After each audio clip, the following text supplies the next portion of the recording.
Salut à tous, que la grâce du Seigneur soit sur vous. Nous sommes encore là pour parler de la part du Seigneur. Et le thème que nous allons traiter ce matin s'intitule « Seigneur et Sauveur Jésus-Christ de Nazareth ». Et le texte que nous allons utiliser ce matin se situe dans le livre de 2 Pierre 3, le verset 18. « Mais croissez dans la grâce et dans la connaissance de notre Seigneur et Sauveur Jésus-Christ. À lui soit la gloire maintenant et pour l'éternité. Amen. » Quand nous prenons le livre de 2 Pierre, Pierre nous cite 4 fois ce groupe de mots-là, Seigneur et Sauveur. Et souvent quand je l'ai lu, j'ai été touché. Pourquoi l'apôtre Pierre ne dit pas plutôt Sauveur et Seigneur, et il dit Seigneur et Sauveur? Par les différentes définitions que nous allons avoir, et je profite de l'occasion pour vous dire que vous ne trouverez nulle part dans la Bible Sauveur et Seigneur. Mais vous verrez toujours Seigneur et Sauveur. C'est fait à dessein. Dieu, dans sa préscience, a fait cela pour que nous comprenions quelque chose. Vous pouvez voir le Seigneur Jésus, notre Sauveur, ou bien le Sauveur Jésus-Christ, notre Seigneur. C'est possible. Mais, quand le Seigneur et Sauveur se suivent, le Seigneur est toujours devant Sauveur. Amen. Vous allez fouiller dans la Bible, c'est comme ça. Et Dieu l'a fait pour que nous comprenions quelque chose. Donc nous allons définir les thèmes pour que nous puissions comprendre pourquoi on ne met pas Sauveur avant Seigneur. La définition de Seigneur nous dit, un Seigneur c'est un maître, un possesseur, quelqu'un qui est un propriétaire terrien, quelqu'un qui a des terres, quelqu'un qui est propriétaire, quelqu'un qui possède, quelqu'un qui règne sur une terre. Et Sauveur, c'est celui qui libère, c'est celui qui garantit, c'est celui qui met en sûreté, c'est celui qui donne, c'est celui qui apporte la délivrance. Donc voilà les deux thèmes. Le premier nous dit, c'est quelqu'un qui domine, qui règne. C'est quelqu'un qui a une terre, c'est celui qui est propriétaire. Et le deuxième, c'est celui qui libère, qui délivre, qui sauve, qui apporte sa grâce.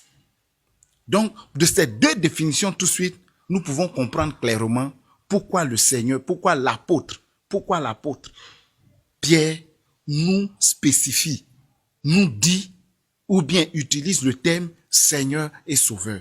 C'est tout simple. C'est parce qu'aujourd'hui, ce que nous remarquons dans nos différentes églises et aujourd'hui dans le monde entier partout et tous ceux qui s'appellent chrétiens, c'est que nous constatons parmi ces personnes-là, c'est qu'aujourd'hui, tout le monde veut que le Seigneur soit son sauveur, mais pas son Seigneur.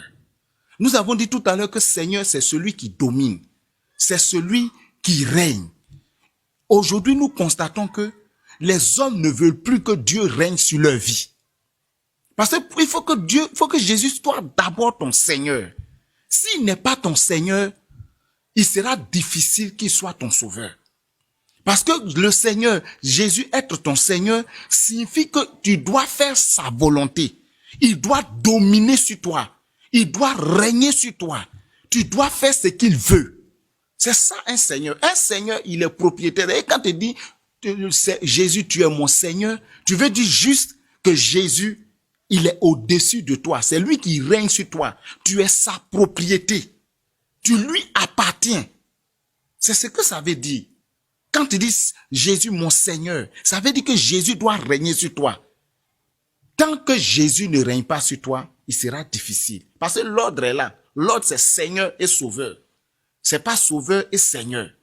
Parce qu'aujourd'hui les hommes aiment que Jésus soit simplement leur Sauveur. C'est-à-dire que Jésus leur apporte tout. Il a un problème. Seigneur, sauve-moi.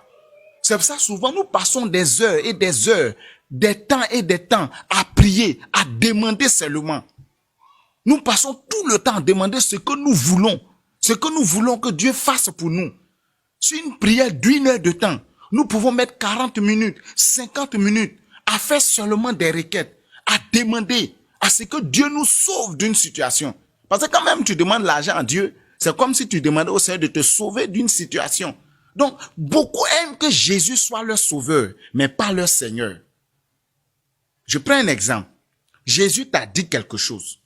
Le Seigneur Jésus t'a parlé, t'a donné des ordres clairs, dans ton esprit, par le Saint-Esprit. Mais tu n'as jamais obéi à ses ordres. Dieu t'a poussé à aller évangéliser dans ton quartier, à aller évangéliser tes voisins. Mais la honte a fait que tu n'es pas allé. Tu n'es pas prêt parce que Dieu ne domine pas, parce que Jésus ne domine pas totalement ta vie. Alors, Jésus doit dominer totalement ta vie. Jésus doit être la primeur. C'est-à-dire que Jésus doit être le Seigneur de ta vie, doit dominer ta vie. Plusieurs n'aiment plus que le Seigneur domine sur leur vie. Que le Seigneur soit le maître incontestable de leur vie. Plusieurs. On préfère qu'il soit le Seigneur, mais pas faire sa volonté. C'est parce que tu ne veux pas faire la volonté de Dieu que jusqu'aujourd'hui, rien n'avance dans ta vie. Imaginez-vous, nous qui sommes parents, et je parle aux parents, nous qui sommes parents, quand un fils n'aime pas faire ta volonté, ou bien une fille n'aime pas faire ta volonté, ne fais pas ce que tu veux là. Est-ce que quand il a un problème, tu es prêt à agir? Tu peux agir, mais tu prends ton temps pour qu'il puisse comprendre que quand on ne t'obéit pas là, il y a des conséquences qui arrivent. C'est ça. C'est la même chose avec Dieu. Jésus dit, il veut être ton Seigneur. Il veut dominer sur toi. Il veut régner sur toi. Tu dois faire sa volonté. Parce qu'il voit, quand lui te parle là, il sait ce qu'il t'arrive. Il sait que devant là, si tu ne fais pas ce qu'il veut, tu auras des problèmes. Jésus t'a dit, abandonne la haine.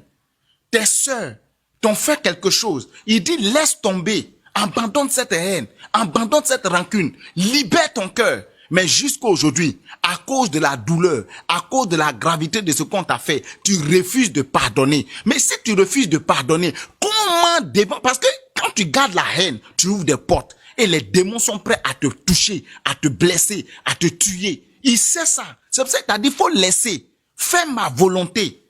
Obéis à ma parole. Fais ce que je veux. Laisse-moi régner dans ton cœur. Abandonne la rancune. Abandonne le monde.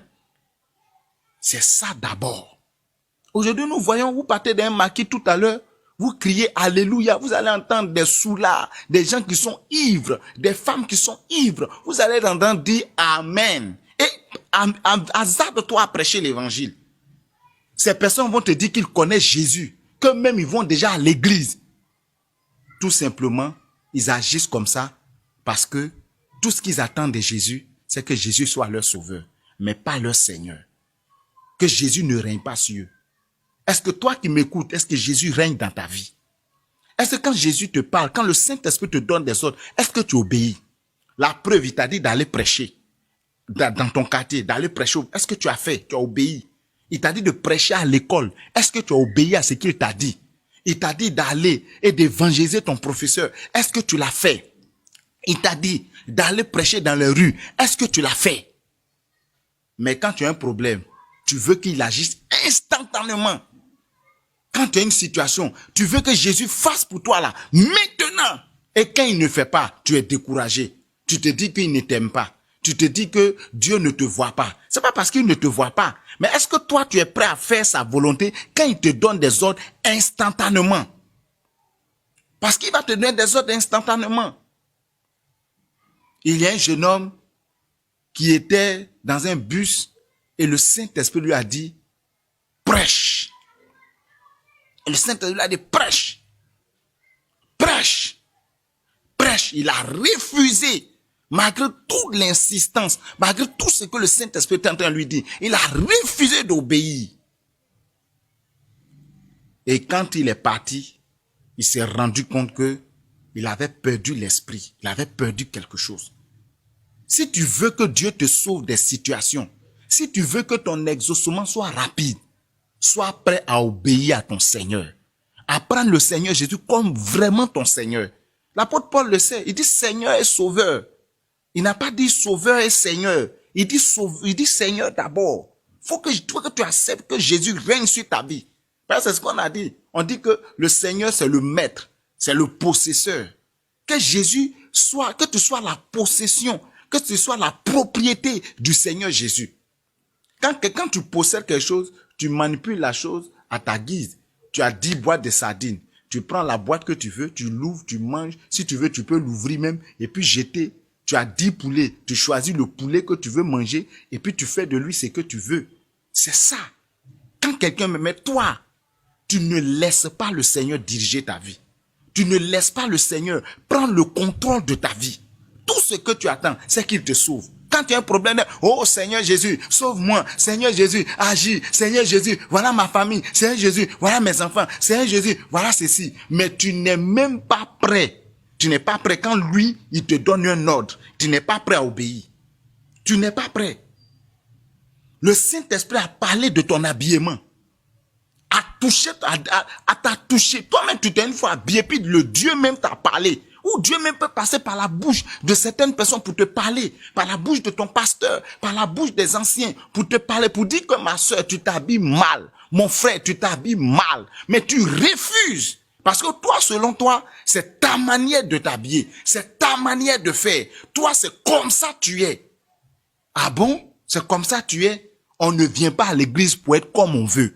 On ne vient pas à l'église pour faire ce qu'on veut. On ne vient pas à l'église pour dire ce qu'on veut. On vient à l'église pour faire la volonté de Dieu. Et si tu veux être fils de Dieu, si tu veux réellement que Jésus règne dans ta vie, il doit être d'abord ton Seigneur.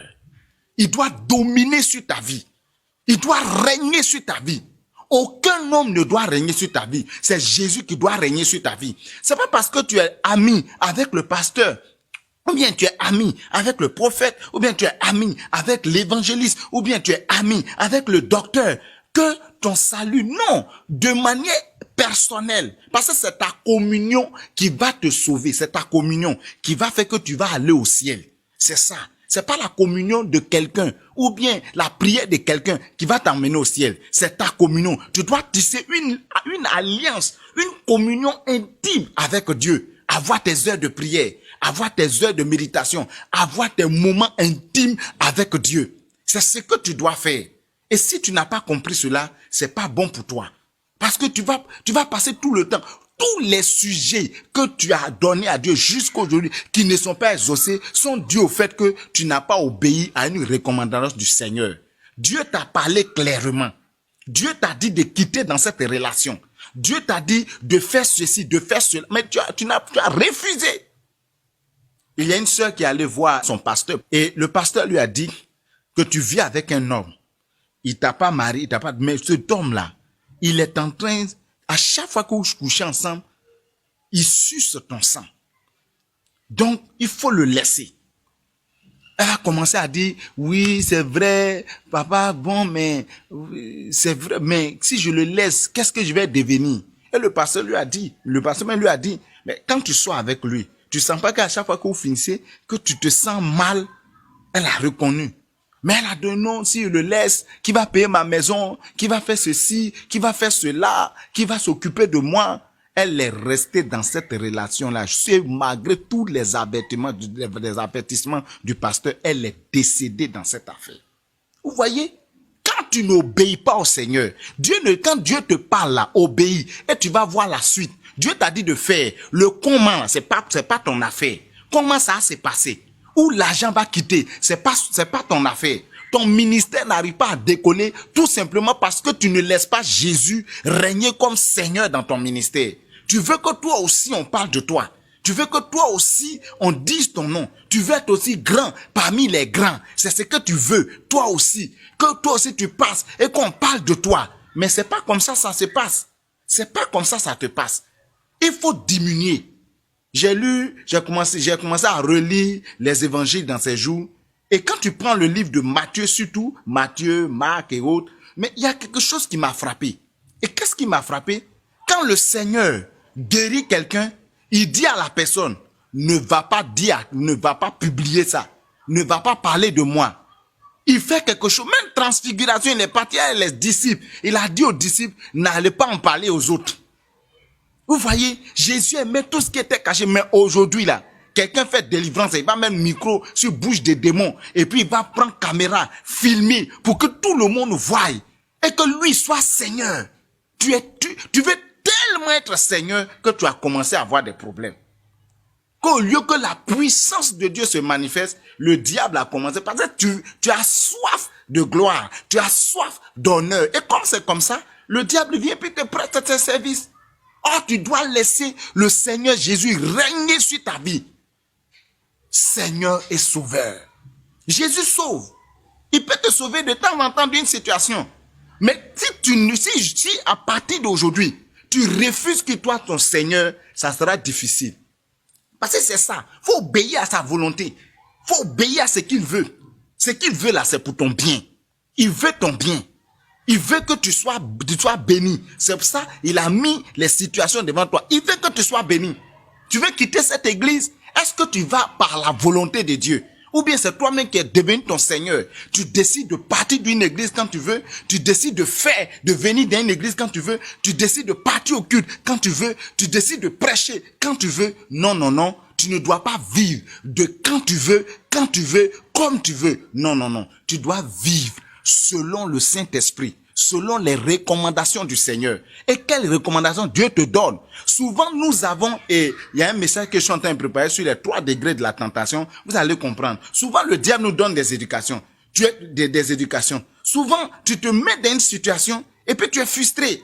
Et ta frustration là, Dieu dit laisse ça. Lui-même, il était plus frustré. Il était plus touché que toi. Il dit laisse ça. Mais toi, jusque là, ta frustration est devenue pour toi une norme biblique qui fait qu'aujourd'hui là, tu es devenu peureux. Qui fait qu'aujourd'hui là, tu es devenu trop prudent. Mais qu'est-ce que Dieu te dit? Dieu te parle. Dieu est en train de te donner des recommandations. Et tu dois suivre ces recommandations. Laisse Jésus régner pleinement sur toi. C'est pour cela tout à l'heure, quand on va finir, demande au Seigneur de venir prendre le contrôle de ton cœur. Et tu vas voir, Dieu va faire de grandes choses. Quand tu vas ouvrir la bouche, Dieu va opérer de grandes choses. Dieu va te délivrer des situations les plus coriaces parce que tu fais sa volonté. Parce qu'il est d'abord ton Seigneur. Et tu vas voir. Tu vas seulement ouvrir la bouche et les choses qui étaient difficiles vont commencer à rentrer en ordre parce que tu t'es inclus dans la volonté du Seigneur. Dieu dit abandonne, avoir copain là, c'est pas bon, laisse, sors dedans. Mais toi tu dis, si abandonne mon copain là, qu'est-ce que je vais devenir? C'est pas de ça il dit abandonne d'abord et tu vas voir comment je vais te prendre en charge. Comment? Tu peux même abandonner puis commencer à vivre des difficultés, mais tu dois faire confiance au Seigneur parce que il est ton propriétaire. C'est lui qui te domine, c'est lui qui t'a fait, tu lui appartiens. Donc, quel que soit tout ce que tu vis, tu dois rester attaché à lui. Et quand tu es attaché à lui, tu vas voir comment il va libérer de grandes bénédictions sur toi. Il va libérer de grandes choses et tu seras étonné de ce que tu vis, vraiment une vie de gloire pas possible.